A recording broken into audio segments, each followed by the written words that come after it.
Assalamualaikum warahmatullahi wabarakatuh. Selamat siang dan salam sejahtera untuk semua mahasiswa.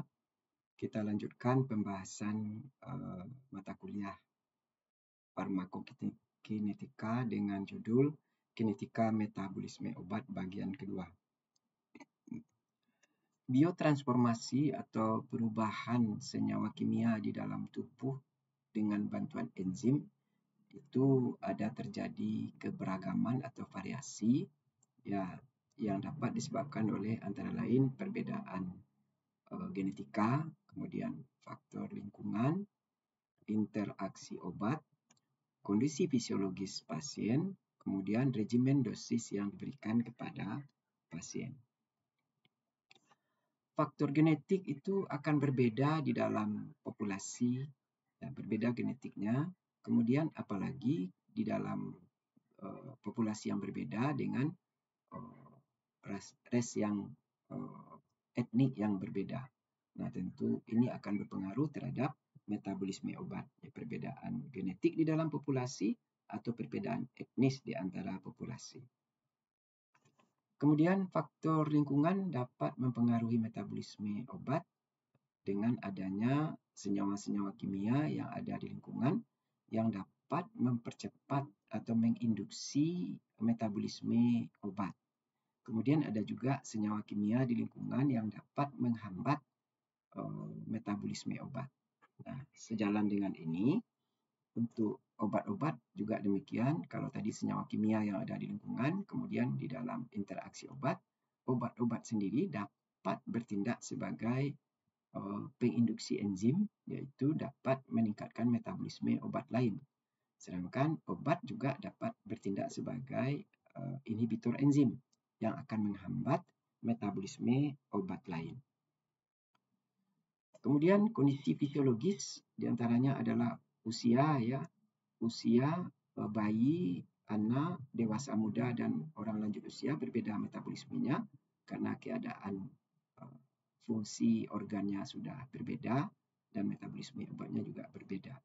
Kemudian kelamin, jenis kelamin akan berpengaruh terhadap metabolisme obat. Ya, kita tahu hormon dan enzim yang ada di dalam tubuh laki-laki dan perempuan ada perbedaan sehingga terjadi perbedaan keberagaman di dalam metabolisme.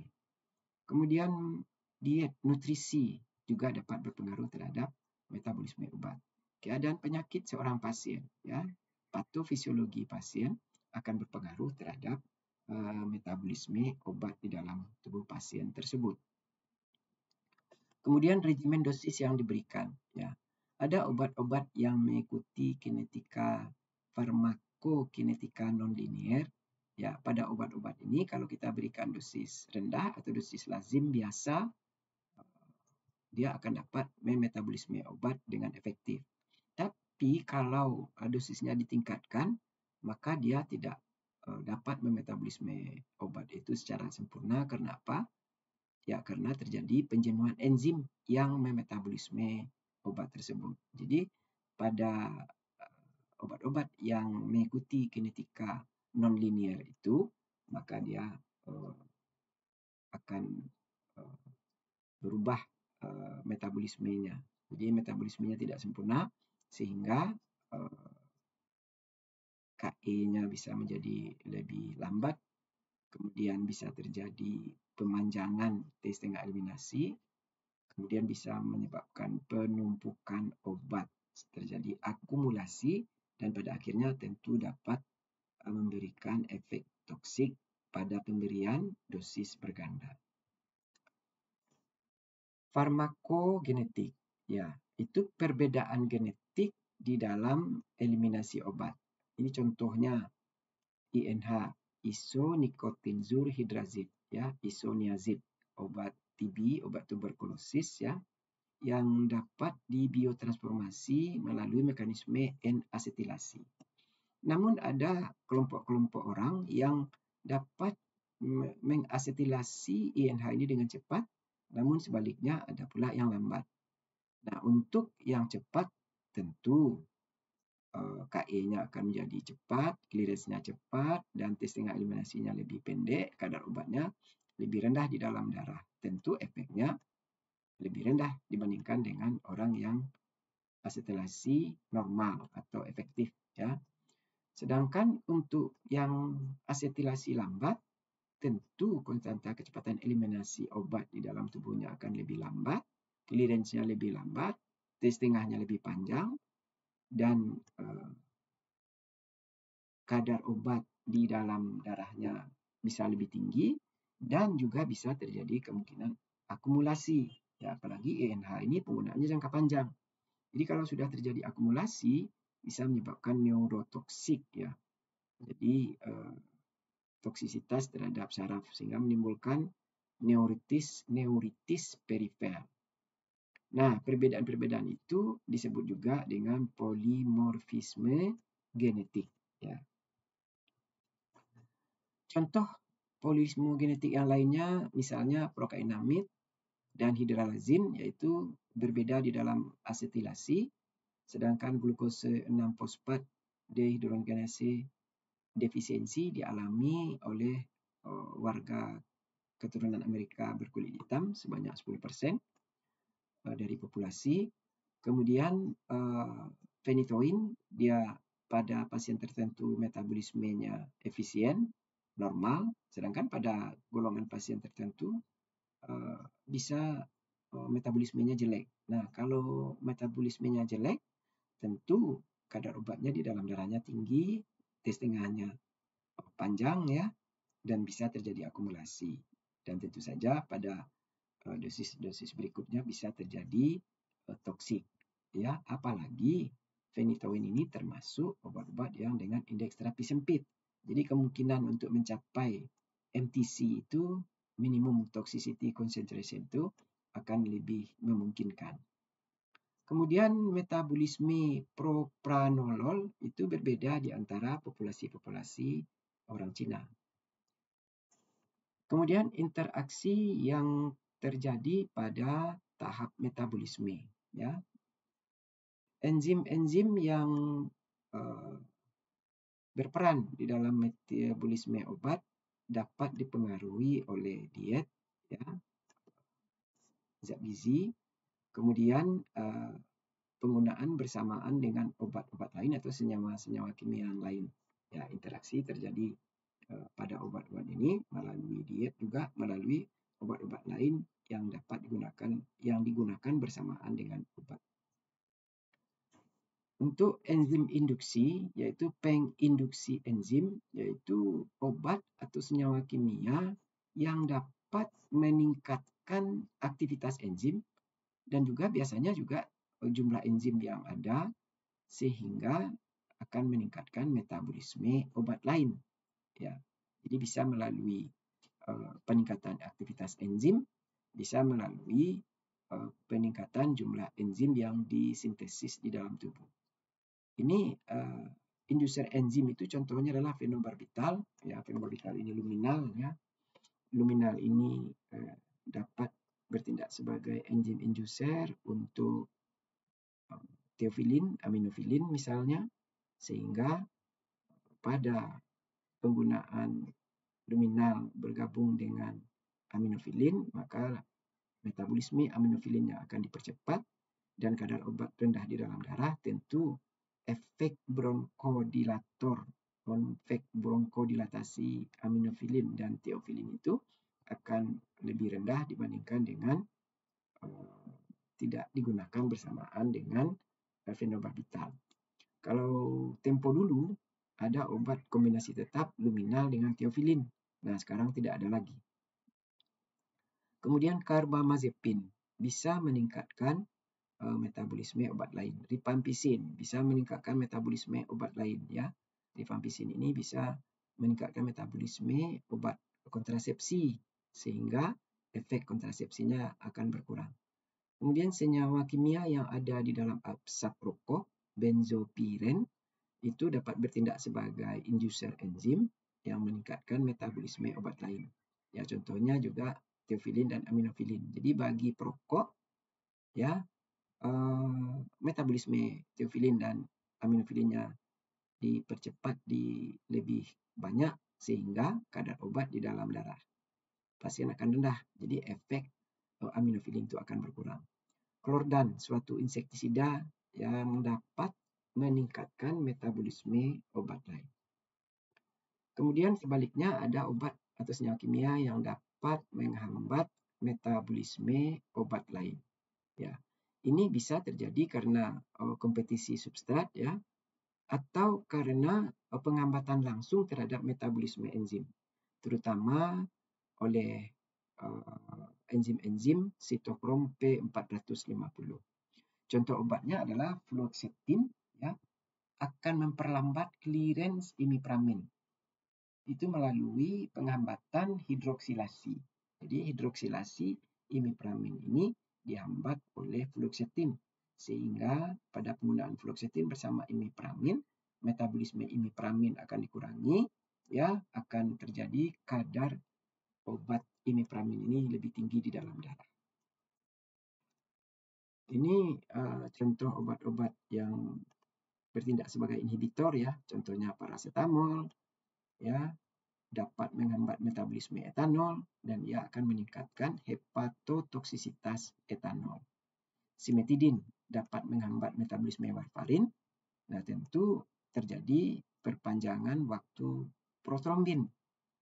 Ya, tentu saja ada kemungkinan terjadi perdarahan, ya, karena efek warfarin ini akan ditingkatkan oleh simetidin. Ya, kenapa? Karena metabolisme warfarin dihambat oleh simetidin, sehingga kadar warfarin di dalam darah lebih tinggi. Eritromisin dapat menghambat metabolisme karbamazepin. Clearance-nya menjadi lebih lambat karbamazepin ini, sehingga bisa tinggi kadarnya di dalam darah. Kemudian untuk obat-obat yang menginduksi obat lainnya, jadi meningkatkan metabolisme obat lain, misalnya karbamazepin itu meningkatkan metabolisme paracetamol, ya. Rifampicin meningkatkan metabolisme metadon. Ya, ini beberapa contoh lain, kalau akan bisa dipelajari silahkan, ya. Ada beberapa obat lagi yang dapat bertindak sebagai inducer enzim dan juga bertindak sebagai inhibitor enzim. First pass metabolism, ya. Jadi untuk obat-obat yang digunakan melalui oral, ya, hanya untuk obat-obat yang diberikan melalui oral, dia nanti akan masuk ke dalam usus, di saluran cerna, dia akan diserap masuk ke dinding usus. Nah, di dalam lumen usus sendiri bisa terjadi metabolisme, kemudian di dinding usus bisa juga terjadi metabolisme. Nah, setelah itu obat dibawa melalui vena porta hepatica ke hati. Nah, di hati ini terjadi metabolisme hepat. Itu yang disebut dengan first pass metabolism. Ya, tidak semua obat, jadi hanya obat-obat tertentu saja yang bisa mengalami first pass metabolism. Nah, tentu saja sisa obatnya yang dibawa ke jantung itu akan berkurang karena first pass metabolism ini.